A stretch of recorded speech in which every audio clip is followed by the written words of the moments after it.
Well, hey guys, welcome back. Today we're going to be looking again at the Hero 7. Now, on the last video I did of the stabilisation on the Hero 7 from a sort of a motovlogger's point of view, helmet mounted, I thought I'd do a continuation of that video and test GoPro's bold statement that this Hero 7 is a gimbal killer. So that's what we're going to be looking at today, so stay tuned.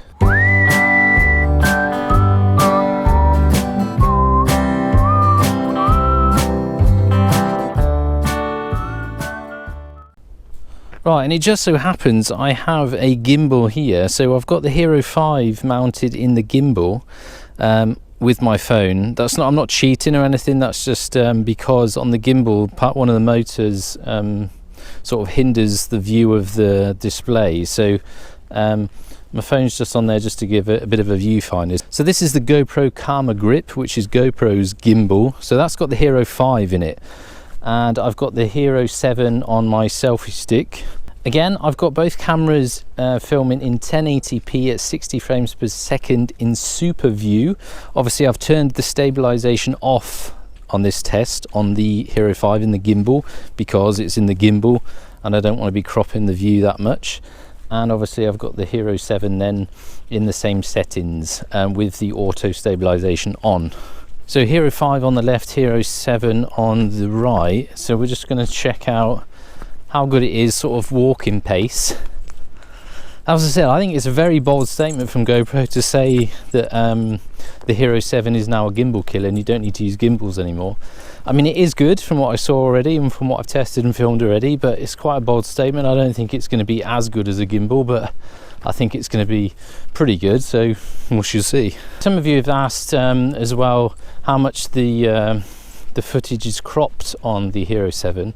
Now, I don't know exactly, but on the Hero 5 it's cropped at 10% to give it that sort of electronic stabilization. So on the Hero 7 it's going to be cropped that little bit more, but I don't know the exact figures of the percentage of how much it is cropped, but it is noticeable from the Hero 7 to 5 on how much it's cropped, but that's the only way of doing it. So you just kind of have to put up with that. But if you weren't comparing the two, then you wouldn't really notice, I don't think. So let's get up to a bit of a jog and see how stable they are.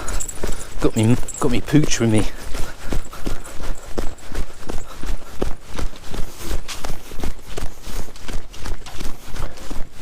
Now I'm trying to keep the Hero 7 slightly more stable than the 5. This 5 I can jiggle that around as much as I want and it will stay nice and smooth, but the 7 I have to hold it that bit stiller just to give it some chance, because as I said, it ain't going to be as good as a gimbal.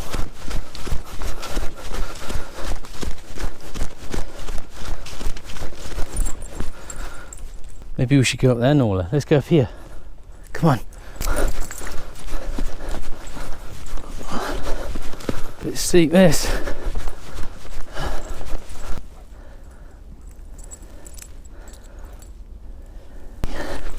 Come on, Nola. What's up? What's that noise?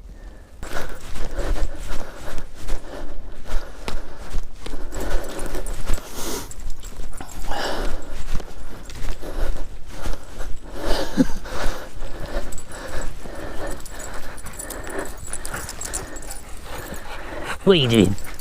What are you doing? Oh, you got slobber on your head. Ugh. Oh, no. Come on.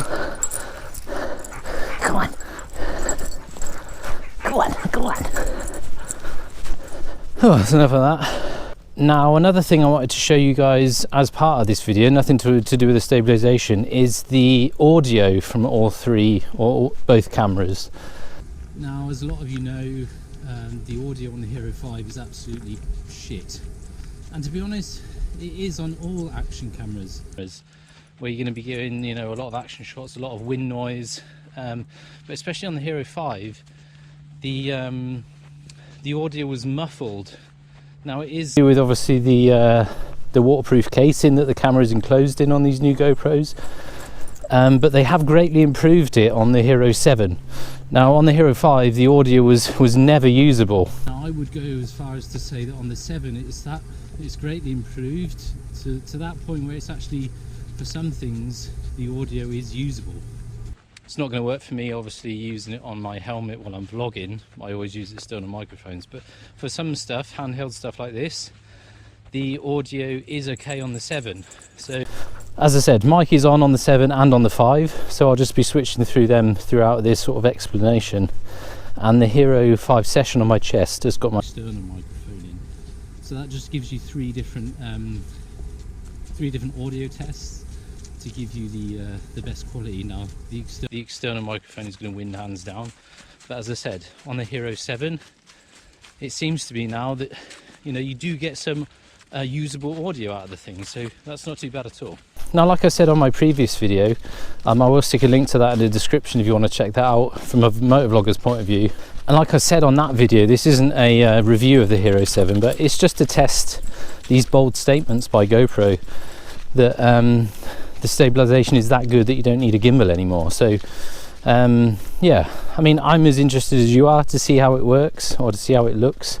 I've filmed using the Hero 7 at home and round and about, and handheld, it is very stable. As I said on my last video, when you've got the cameras handheld, they shake around a lot more than what you would do riding a motorcycle, because as I said, the motorbike suspension absorbs a lot of the ruts and bumps and whatnot of the road, plus your head does. Your neck obviously moves about and it absorbs some of that. So although you could see a big difference when mounted to my helmet, the biggest difference that you'll notice is what we're doing now. Hopefully that's been of interest to you, and if you've got any questions, anything at all, then throw me some comments in the comment section below. Be sure to subscribe if you haven't done so already. Give me a thumbs up and I'll catch you next time.